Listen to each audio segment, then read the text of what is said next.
Hello, everybody, and welcome to Friends of the Force, a Star Wars podcast. I'm your host, Brad. And I'm your host, Sarah. And this is a special one-off emergency episode because, folks, we just got a trailer for Star Wars Visions coming September 22nd. And we are just like over the moon about this trailer. And we just had to get all of the feels, the excited feels out there for the people. And also, Sarah and I haven't really talked about it on the podcast yet because we've been so occupied with like Resistance things and High Republic things. So, Sarah, here we are to talk about our reactions to the trailer. Talk about Ronin a little bit as well, which is the upcoming novel from Del Rey, etc. How are you feeling in this Visions Chili's tonight? Yeah, so we wanted to talk about it today to make sure that you guys didn't think we were fake Visions fans, because we are not fake Visions fans. We are true Visions stans. And like, the fact that we haven't really talked about this yet on the podcast is insane, but also understandable because we've just had so much else going on and we don't necessarily focus on the news all the time. So I'm so excited that this trailer has dropped and that we have a little bit of time today to yap about it because, oh my God. Oh, yes. Oh, yes, indeed. Sarah, we found out a lot of details about Visions back on July 3rd at the Anime Expo Light, which if you look at our Twitter, there's still a whole live tweet thread on there with a bunch of details that we put out. So you can check that out still. I was just so like excited about Visions when we first heard more about it. The fact that they're dropping all 9 episodes on Disney Plus at once, which like I got to wake up, I guess, at 2 a.m. that morning before work so I can binge all of it before it's spoiled for me. I'm a little worried. I might not sleep that night. It's fine. The most exciting thing about this series is in developing Visions, Lucasfilm let the creators tell the stories they want to tell. So doesn't matter if it's new characters or established characters, doesn't need to tie into like the larger Star Wars chronology. They just want to give the creators as much of a wide berth as possible to reach that imaginative potential. And, you know, there are some questions about like, oh, maybe it should have been canon because that's exciting. But also there's the argument of like, well, if they're not adhering to anything, they can kind of do whatever the heck they want. And now that we've seen the trailer, I'm kind of on the latter part of that. I'm like, yeah, actually let them do what they want because this is so cool. I don't want to adhere to anything. I want like fresh, new, innovative Star Wars. And the trailer basically said, yeah, that's what this is. We are giving you a bunch of new animation styles outside of what we've seen in the Bad Batch, almost closer to Star Wars Resistance a little bit with the anime look. I'm just so excited about this. How are you feeling? I mean, I am truly thrilled. When I heard about this project, I think all the way back, Disney Investor Day thing, all the way back when we first heard about it. Yeah. I was like, oh, I think this has the power to be something amazing. And especially in a series of announcements where I was like, not all of these are going to be for me, which is okay. But this one, I was like, I think this one's for me. And I was really excited about that. And so to get the further information from the panel and to kind of understand the behind the scenes of it a little bit better and to see how these stories were crafted and how these amazing anime studios really took it and took the charge and ran with it in the way that made the most sense for them is so incredible. And I cannot wait to see the finished product. What we just saw in this trailer today, every single one of these is stunning and visually different. And Star Wars has never, ever, ever looked this cool. And I mean, I think that there are parts of Star Wars that are very, very cool. But like Star Wars has never been this cool. Well, it's fun too because we are now leading into the things that inspired George a little bit, right? The Japanese iconography of you know, like old Kurosawa films and like Last Samurai and Hidden Fortress, and so we are leaning into that culture a little bit that Star Wars has been influenced by since its very beginning, but doing it in such a new and fresh way. Like you said, we're involving 7 different prominent anime studios from Japan. And they're all bringing their own style and tone to this, which, again, it's just not anything like we've seen before. We haven't seen this. It's its own anthology that you're going to get something different each time you watch it. Versus, you know, oh, you watch the Bad Batch and that's the same story and the same characters and the same look for 16 episodes. And so it's really nice, as beautiful as the Bad Batch and the Clone Wars animation looks, I think it is so important for Star Wars to grow as a brand creatively and to bring in new fans. You have to diversify what kind of animation you're putting out there. That's why a show like Star Wars Resistance and Star Wars Rebels is so important. It's we're getting Droids too, which is going to be another, I think it's an animated show that was also announced at the investor call, which I'm excited to see what that looks like. But again, diversification of your animation style is very, very important for this thing to continue living and breathing as it is. What are your thoughts on that? And I think when not only the diversification of the style, I think that in itself is always important, because if you look at the medium of animation and you see how much it's changed in the past 85 years, of course there's going to continue to be innovation and different styles and different ways to convey all of these incredible stories. So I'm so excited that Star Wars is taking chances and doing something new and doing something completely out of our established comfort zone in terms of animation in that, and anime and that sort of storytelling. So I'm excited, and I'm excited that it's bringing in so many diverse voices.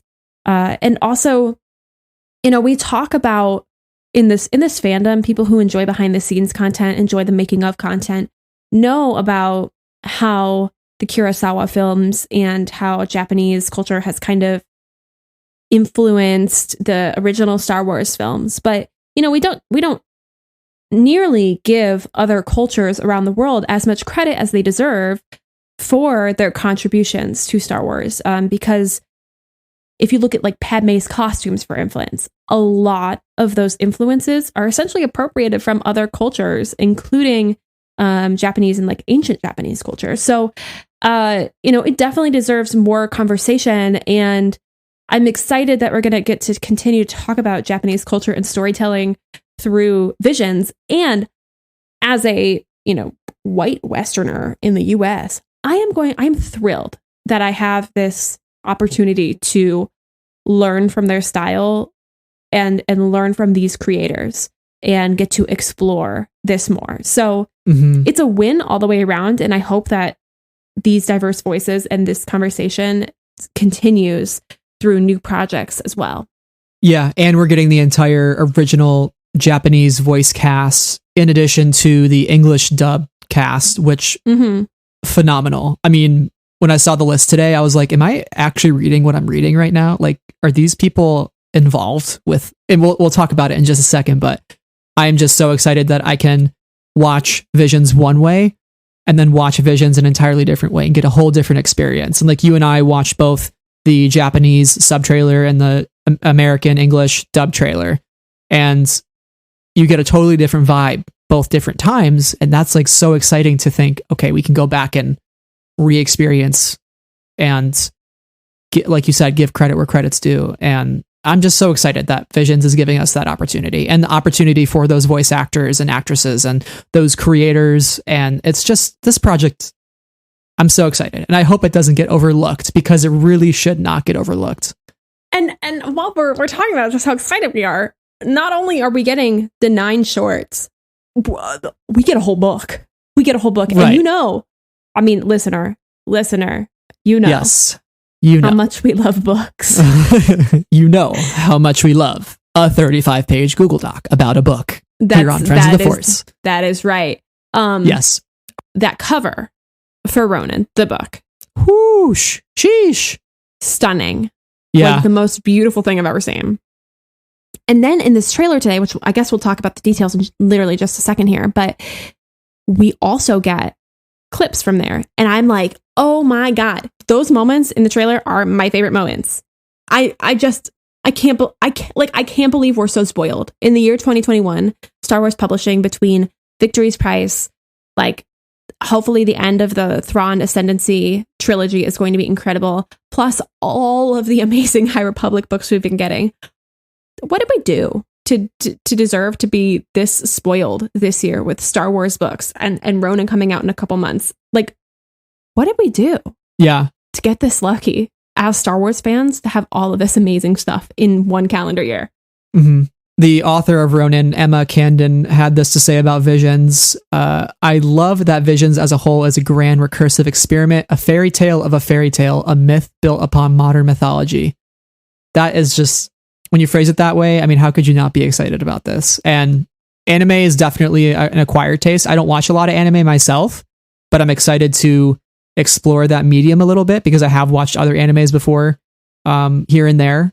So it'll be exciting to get a new flavor of storytelling. And I'm just so excited. So let's talk about real quick the different studios and the different stories that are involved. So you have Kamikaze Doga, which is doing The Duel, Geno Studio, Lop and Acho, Studio Colorido, Tatooine Rhapsody.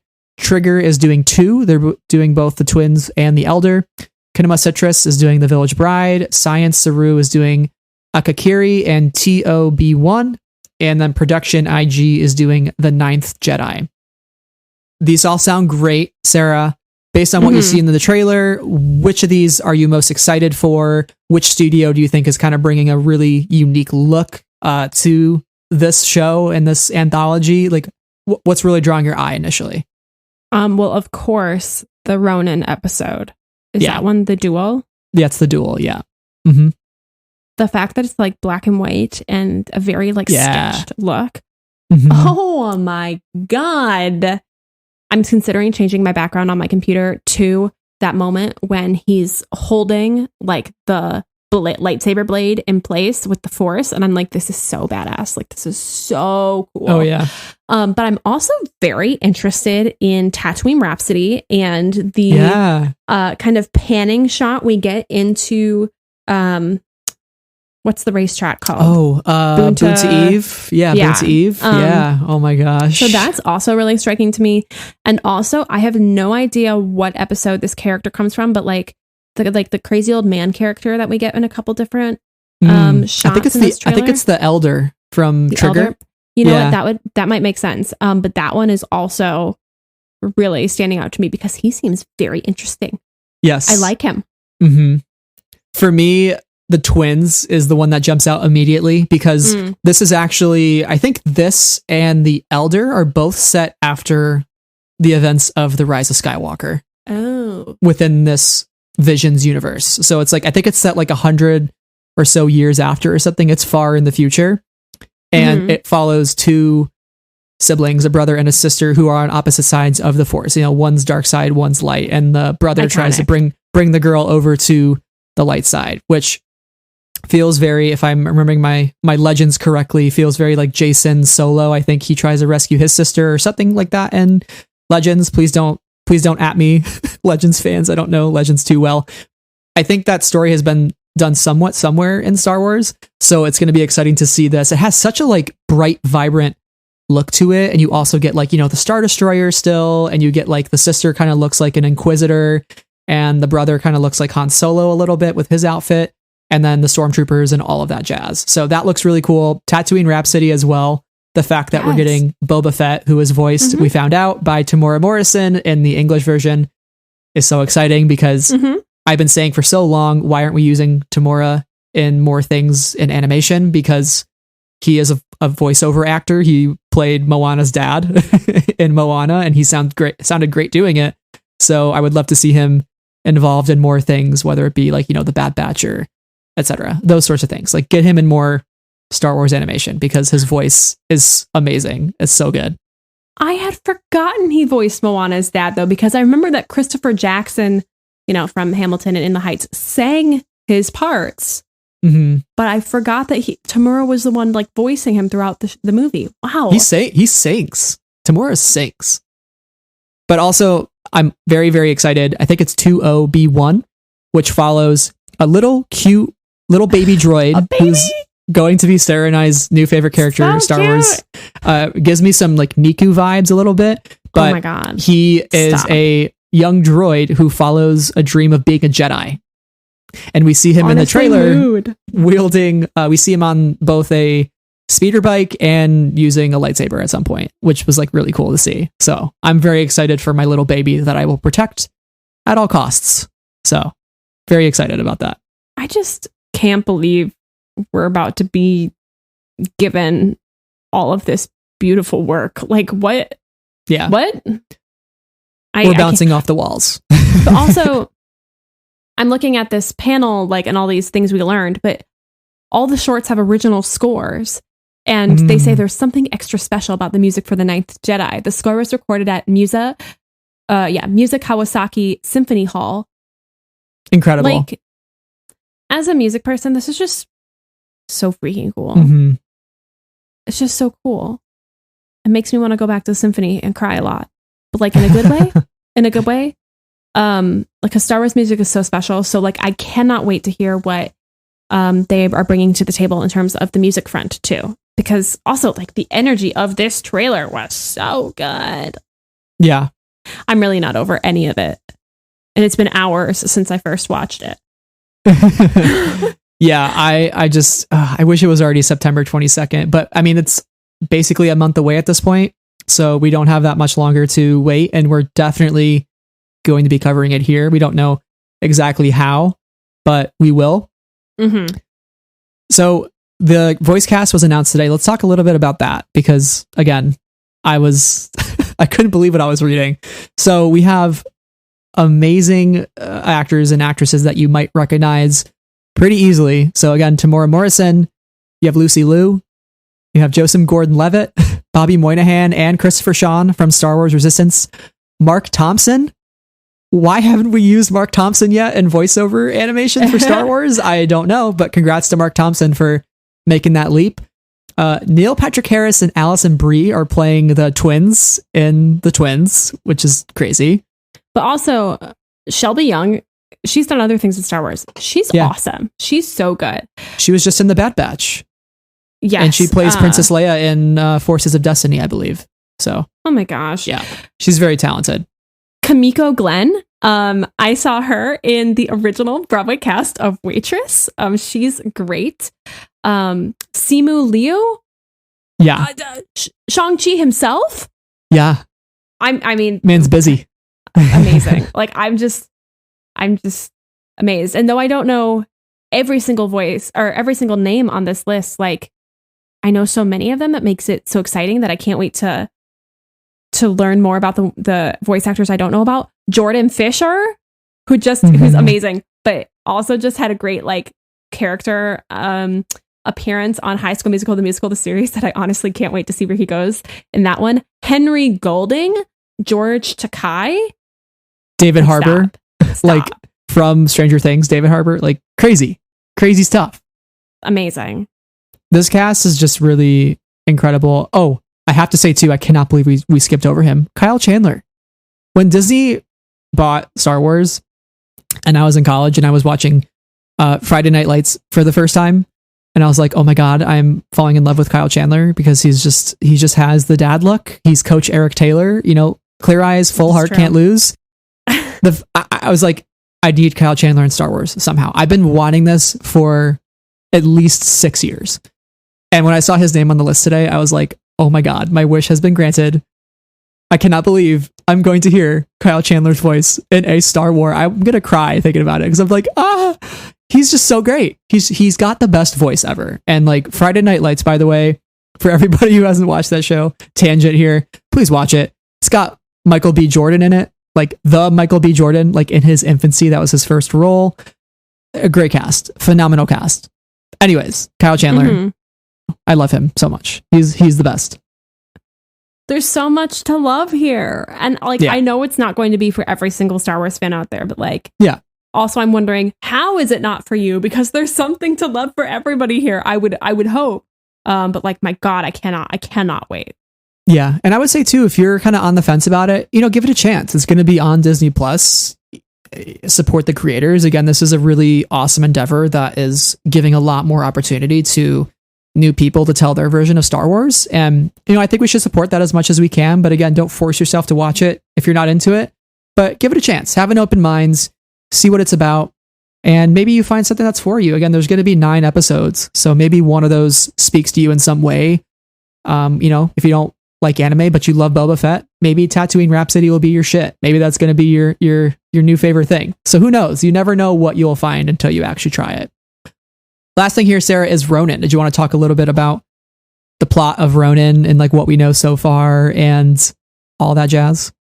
Okay, coming October 12th, based on the episode The Duel, Ronin is taking us through the story of a former unnamed Sith character. We only know him as Ronin, the Wandering Samurai, as he travels the galaxy. Seems like he's going to have... I think he has the droid friend with the hat. Yeah, with the straw hat, who shoots missiles that we saw in the trailer, which, I mean, I love a droid that shoots missiles. V18. Yes, we do. But also, it's going to be... I think it's going to be a quiet character study, but I also think it's going to be off the walls crazy. Like, I am so excited for Emma Condon, and I am so excited for this book. And Emma has been tweeting a lot about her excitement when it comes to the trailer being released and everything that, like she already knew. And I am just so thrilled for her and so thrilled for all of us that we get to enjoy her incredible work. Mm-hmm. Yeah. And this plot sounds so cool. It talks about how there used to be Jedi clans clashing to service feuding lords. And there was one sect of the Jedi that rebelled and became Sith. And the Sith rebellion failed, and now this one former Sith just kind of wanders, and he runs into a new bandit claiming the title of Sith. So it's like, there's just so much. I feel like there's going to be so much mythology that this is just dripping with. Yeah. Like there's just going to be so many layers that we can really peel back. I feel like we're going to talk very extensively about this book. Mm-hmm. Oh, I'm so excited. This is probably... Yeah, this is going to be the next best release for books, and it might be one of the top books of the year 2021, in which we have Victory's Price, Rising Storm, two Thrawn books. There's a lot that's been released in publishing. So we are getting spoiled. So, do you think this could really end up in your top 3 this year? I mean, do you think it's gunning for those top spots? It's possible. Yeah, you never know. Never know. I'm very excited. Very excited. We'll definitely be here in the following weeks after its release with our spoiler discussion. So stay tuned for that. Indeed. So if you're excited for Visions, stick around here at Friends of the Forest, because we are going to have all the fun coverage as we did today. We just wanted to talk about it, get our thoughts out into the air, and we're kind of bundled up with excitement today with the trailer. So yes. Sarah, did you have any closing thoughts before we send it out here? I'm just super hyped. That's all I've got to say. I'm thrilled, and I can't wait for more. Yeah, we really needed this injection of fresh, innovative storytelling in the Star Wars, something that is just so far removed from the Skywalker saga and all of that, and is just brand new, a bunch of new voices, a bunch of new actors. Very excited for what this is going to bring to Star Wars, and I hope it attracts a lot of new Star Wars fans, because ultimately, that's how stories prosper, is bringing on the next generation upon next generation of people. So if we can get a group of Star Wars fans to, join the bandwagon and drink in a galaxy far, far away Kool-Aid, that's a success in my opinion. So cannot wait to see what's coming up. So if you enjoyed this episode, make sure you follow the podcast on Twitter, Instagram, and YouTube, and subscribe to the show wherever you listen. And if you also enjoyed the episode, leave us a written review if you could, because it helps other folks find the podcast. And you can also find Sarah and I on Twitter, Letterboxd, and Goodreads if you want to know more about our Star Wars opinions and our just general opinions overall. So, fun stuff. We also have a Patreon where tiers start at just $1, and our lovely patrons are Amy, Anna, Brian, Cheryl, Deborah, Donnie, Elegy, Jesse, Jen, Knights of Ren, Huang, Levi, Lindsay, Lucy, Marie Claire, Neil, Rachel, Sarah, Saber Bouquet, Sky Talkers, Travis, and T. We appreciate you so much. Yes, thank you. And until next time, everybody, may the Force be with you always. Bye. I accept this responsibility.